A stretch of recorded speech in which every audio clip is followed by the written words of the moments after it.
Criminal mind ఆలోచనతో నువ్వు దురుద్దేశంతో పల్నాడు ప్రజల్ని అవమానపరిచే విధంగా నిన్న నీ ర్యాలీలో 2 ప్రాణాలు బలికొన్నావు. అన్నం పున్నమ్మ అనే ఆమెకి బృగుబండ విలేజ్ ఆమె కూడా లెగ్ ఫింగర్స్ ఫ్రాక్చరే హాస్పిటల్లో ఉన్నటువంటి పరిస్థితి. నువ్వు ప్రజాస్వామ్యాన్ని గురించి మాట్లాడుతుంటే దెయ్యాలు వేదాలు వల్లిస్తున్నట్టున్నాయి. నీకు ఇచ్చింది 3 వెహికల్స్కి వెళ్ళి 100 మందితో వెళ్ళి పరామర్శించమని. నిన్న నువ్వు పరామర్శించావా, దాడికి వెళ్ళావా, బెదిరించావా? నువ్వెవరిని బెదిరిస్తున్నావు?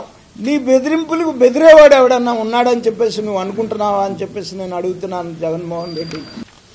ఎప్పుడన్నా వైసీపీ ప్రభుత్వంలో ఏ నాయకుడైనా బయటికి రాగలిగాడా? నిన్న మీ నాయకులు మరి బ్యారికేడ్స్ని ఎత్తేసి పోలీసుల్ని నెట్టేసి వైలేషన్స్, పోలీసులు ఇచ్చినటువంటి పర్మిషన్స్ని వైలేట్ చేసి మీరు ప్రవర్తించినటువంటి తీరు జగన్మోహన్ రెడ్డి అరాచకత్వానికి, రాక్షసత్వానికి 100కి 100 పాళ్ళు నిదర్శన.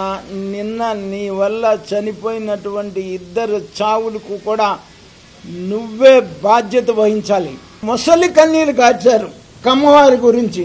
కమ్మవాళ్ళని కమ్మవాళ్లతోనే తిట్టించాలి అనేటువంటి ఒక నీ పైశాచిక ఆనందం కోసం, నీ సైకో కళ్ళల్లో ఆనందం నింపటం కోసం నువ్విచ్చినటువంటి స్క్రిప్ట్ని చదివించి ఇవాళ వాళ్ళందరూ కూడా ఇబ్బందుల్లో పడటానికి కారణం ఆ శాపం నీది కాదా జగన్మోహన్ రెడ్డి అని నేను అడుగుతా ఉన్నా.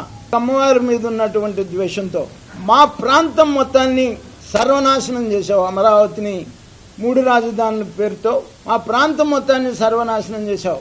ఒకటి కాదు, విద్యారంగం కానీ అన్ని వ్యవస్థల్ని సర్వనాశనం చేసింది నీకు కమ్మవారి మీద ఉన్నటువంటి ద్వేషంతో కాదా అని చెప్పేసి నేను అడుగుతా ఉన్నా.